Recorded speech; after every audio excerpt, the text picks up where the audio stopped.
আসসালামু আলাইকুম বন্ধুরা, আজ আমরা ইলাস্ট্রেটরের খুব গুরুত্বপূর্ণ একটি বিষয় নিয়ে আলোচনা করব। সেই বিষয়টি হচ্ছে আমরা একটি ইমেজ ইলাস্ট্রেটরে ওপেন দিব। ওপেন দেওয়ার পর দেখেন আমার ইমেজের মাঝে একটি স্ট্রোক দেখা যাচ্ছে, সেটা হচ্ছে আমার আর্টবোর্ডের মাপ। তো ইমেজটা যদি আমি সরাই, আর্টবোর্ডটা এখানে দেখা যায়। তো আর্টবোর্ডটা যদি আমি ইমেজের সমান করি তাহলে কি করতে হবে?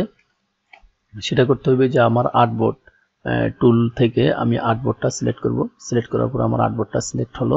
সিলেক্ট হওয়ার পরে আমি ইমেজে কার্সর রেখে কিবোর্ড থেকে অল্টার চেপে ইমেজে ডাবল ক্লিক করলে আমার আর্টবোর্ডটা ইমেজের সমান হয়ে যাবে।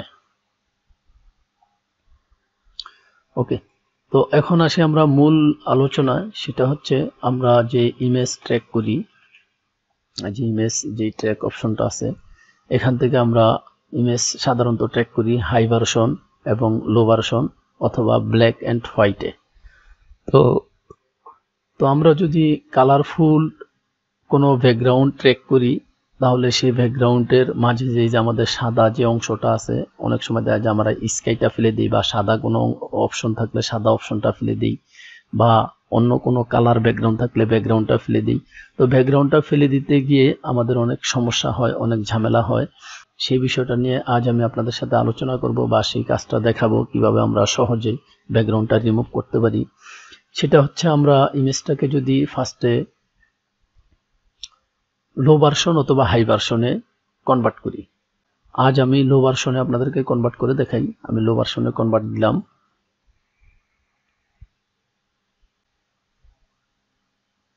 লো ভার্সনে কনভার্ট দেওয়ার পরে দেখেন বন্ধুরা, আমার ইমেজের যেই ট্র্যাক করা হয়েছে খুব বাজেভাবে হয়েছে, বা ইমেজটা খুব বাজেভাবে কনভার্ট হয়েছে। এখন আমি ইমেজটাকে যদি আরো কোয়ালিটিফুল করতে চাই বা ইমেজটাকে আরো সুন্দর করতে চাই তাহলে আমি কি করব? সেটা হচ্ছে আমার এই ইমেজটাকে ট্র্যাক করার পরে আমার এখানে একটা অপশন আছে, এই যে এই অপশনটাতে যদি আমরা ক্লিক করি, এটা হলো ইমেজ ট্র্যাক প্যানেল। এই ইমেজ ট্র্যাক প্যানেলে যদি আমরা ক্লিক দিই, ক্লিক দেওয়ার পর আমাদের ইমেজ ট্র্যাক এই প্যানেলটা আসবে। আসার পরে আমরা এই যে লো ভার্সনে কনভার্ট করছি, এখন আমরা এখানে সবগুলা ঠিক থাকবে। নিচে যে কালারস আছে অপশনটা, এখান থেকে যদি আমরা 100% করে দেই তাহলে কি হয় দেখি। একটু সময় নিবে, আপনারা অবশ্যই একটু সময় দিয়ে ইমেজের কাজটা করবেন। তো বন্ধুরা, আমরা যখন এখানে কালারটা 100% দিয়ে দিব, এই ইমেজটাতে আমার যতটুকু রেজুলেশন দরকার বা আমার ইমেজটা হাই কোয়ালিটি হওয়ার জন্য যেটা দরকার, এখানে আমার অটোমেটিক কাস্টম চলে আসবে। তো এই কাস্টমটা আসার মানে হচ্ছে এই সফটওয়্যারে যতটুকু রেজুলেশন প্রয়োজন হয়, এই কাস্টম অপশনটা আসলে আপনি বুঝবেন যে আপনার রেজুলেশনটা ততটুকুই আপনার ইমেজে নিয়ে নিচ্ছে। ওকে, তো এখন দেখেন বন্ধুরা যে আমার লো ভার্সন ইমেজ ছিল কেমন, এখন আমার হাই ভার্সন ইমেজটা কেমন হয়েছে।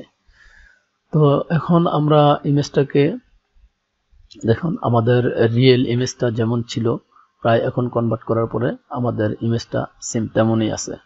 হ্যাঁ, অনেকটা কাছাকাছি। এখন আমরা ইমেজটাকে এক্সপ্যান্ড করে নিব। আমাদের ইমেজটা এক্সপ্যান্ড হয়েছে। তো এখন বিষয় হচ্ছে বন্ধুরা, আমরা যেটা করি সাধারণত, আমরা এই কালারগুলা ফালানোর জন্য যদি আমরা ডাইরেক্ট সিলেকশন টুলটা ধরি, যদি ডাইরেক্ট সিলেকশন টুলটা ধরি, ধরার পরে যদি আমরা সিলেক্টে যাই, সিলেক্টে গিয়ে যদি আমরা ফিল কালারে ধরি তাহলে শুধু একটা বা দুইটা কালার ধরবে, সামথিং, এর বেশি কালারটা ধরবে না। কেন? এখানে প্রত্যেকটা কালার হলো একেবারেই ডিফারেন্স, একেবারেই ভিন্ন। তো এখন আমরা অনেক সময় এই ম্যাজিক টুল দিয়ে কালারগুলা সিলেক্ট করি। যে আমি ম্যাজিক টুল দিয়ে কালারগুলা সিলেক্ট করছি, আমার সামথিং কিছু কালার ধরছে। আমি সামথিং কিছু কালার পাইছি, সবগুলা কালার ধরতে পারি না। এখন বিষয় হচ্ছে বন্ধুরা, অনেক সময় দেখা যায় যদি আমি এখানে ক্লিক দিই তাও আমার কিছু কালার ধরছে, সবগুলা কালার ধরে না। তো অনেক সময় দেখা যায় যে আমরা ম্যাজিক টুলটাও যদি ইউজ করি, ম্যাজিক টুলটা ইউজ করলেও আমাদের এতগুলা কালারও ধরে না, আমাদের অল্প কিছু কালার ধরে। কেন অল্প কিছু কালার ধরে? তো সেইটা হচ্ছে, যদি আমরা ম্যাজিক টুলটা ইউজ করি, ম্যাজিক টুলটাতে আমরা যখন ম্যাজিক টুলের কাজ করব, সেক্ষেত্রে আমরা ম্যাজিক টুলটা যদি ডাবল ক্লিক করি, আমাদের এখানে একটা অপশন আসবে ম্যাজিক ওয়েন্ট। আর নিচে এই অপশনটা থাকবে টলারেন্স। এই টলারেন্সের কাজটা কি, আজ আমি টলারেন্সের বিষয়টা নিয়ে আপনাদেরকে সাথে কথা বলবো। টলারেন্সের কাজটা হচ্ছে যে আমি এখানে যেই কালারটা সিলেক্ট করব তার কাছাকাছি যেই কালারগুলো আছে আমি যদি 5% দেই, যেমন এখানে আমি এটা ক্লিক করলাম, আমার শুধু এই একটা কালারই ধরছে। যদি এখানে আমি 10% দেই, 10% দিয়ে যদি আমি এই ইমেজটাতেই ক্লিক করি, এই সাইডটাতেই ক্লিক করি, তাহলে আমার মোটামুটি বেশ কিছু কালার সিলেক্ট হয়েছে। কেন হয়েছে? আমার এই কালার থেকে কাছাকাছি যে কালারটা আছে ওই কালারগুলোই সিলেক্ট করবে। যদি আমি 20% দেই, 20% দিলাম, 20% দিয়ে যদি আমি সেম এটাতে ক্লিক করি, তাহলে আমার আরো কিছু অংশ ধরে নেবে। ওকে, আরো কিছু অপশন ধরে নেবে। অতএব আমার 20% এর কাছাকাছি যতগুলা কালার আছে সবগুলা কালারই সিলেক্ট হবে। এখন আমি ডিলিট দিলাম, ডিলিট দিলাম। এই যে কালারটা রয়ে গেছে, কিছু কালার রয়ে গেছে, এটা তার থেকে 20% এর থেকে কিছু মাইনাস আছে, কিছু প্লাস আছে, এই কারণে কালারটা ধরে না। এখন আমি আবারও ভেঙে দিলাম কন্ট্রোল সেট দিয়ে। ভেঙে দেওয়ার পরে যদি আমি এখানে 30% দিই, টলারেন্সে যদি আমি 30% দিই, 30% দিয়ে যদি এখানে ক্লিক করি, তাহলে বেশ আমার কালারটা ধরে নিছে। যত জায়গায় আমার লাইট ডিপ কালারগুলো আছে সবগুলা কালার ধরে নিছে। এখন আমি ডিলিট দিয়ে দিলাম। ডিলিট দেওয়ার পরে দেখি ফুল জমিন থেকে আমার অনেকগুলা কালার চলে গেছে। এখন বিষয় হচ্ছে আমাদের এই ভিতরের যে কালারগুলো আছে, এই যে যদি আমরা কোনো পিকচার থেকে ইমেজ থেকে এই ধরনের কালারগুলো ফেলে দিতে চাই, তাহলে এখানে আবার আমি 10% দিব। অতএব 10% দেওয়ার কারণ হচ্ছে যে আমি এই কালারটা সিলেক্ট করব, এটার পাশাপাশি 10% এর ভিতরে প্লাস মাইনাসে যে কালারগুলো আছে যদি আমি এটাতে সিলেক্ট করি, তাহলে শুধু আমার এই কালারগুলোই ধরবে। যদি আমি এখানে 30% দিয়ে সিলেক্ট করি, তাহলে আমার অনেক বেশি কালার ধরবে। অতএব আমার কালারের রেঞ্জটা বুঝে যদি আমি কালারটা ইউজ করতে পারি, তাহলে আমরা খুব সহজে আমরা ইমেজগুলা কনভার্ট করতে পারবো এবং ইমেজের ব্যাকগ্রাউন্ডগুলা রিমুভ করতে পারবো। তো এই হচ্ছে বিষয়টা।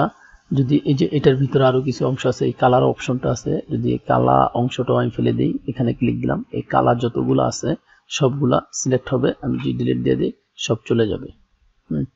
তো এখানে আসলে বোঝার অনেক বিষয় আছে। আর সাধারণত আমরা জানি যে ম্যাজিক টুলের কাজ হচ্ছে যে আমি 4টা টুল নিলাম, টুলটা নিলাম, এখানে 3টা টুল নিলেই কপি করে বসে 3-4টা কপি করে নিলাম।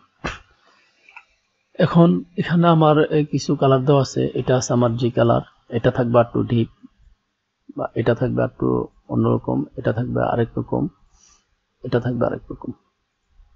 তো এখন বিষয় হচ্ছে এই যে এই কালারটা আর এই কালারটা, দুইটা কালার কিন্তু এক না। এই কালার আর এই কালারটা এক না, আপনারা যদি দেখতে পারেন তাহলে বুঝতে পারবেন। তো এখন আমি এই কালারগুলা ধরবো। আমি যদি এই সবগুলা কালার ধরি, তাহলে যে আমি ম্যাজিক টুল এটাতে ক্লিক করি, তাহলে সবগুলা কালার ধরবে। এটা আমার 10% আছে। যদি এটাতে আমি ক্লিক করি, এটাও আমার ধরবে। যদি এটাতে ক্লিক করি, এটা ধরবে। যদি এটাতে ক্লিক করি, তাহলে এটা, এই দুইটাই ধরবে। দুইটা কেন ধরবে? এখন দেখেন, আমার এই দুইটা কালারে একটু হালকা ডিফারেন্স আছে।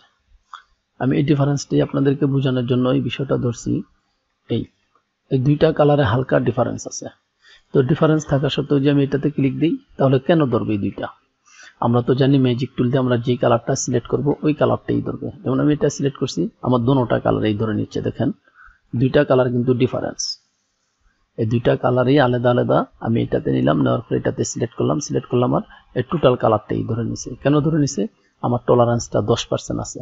হ্যাঁ, এরকম কালারের ক্ষেত্রে যে নির্দিষ্ট কোনো কালারই আমরা সিলেক্ট করব, সেই ক্ষেত্রে যদি এই ঝামেলাটা হয়, তাহলে আমরা ম্যাজিক টুলটা নিব, ম্যাজিক টুলে ডাবল ক্লিক দিব।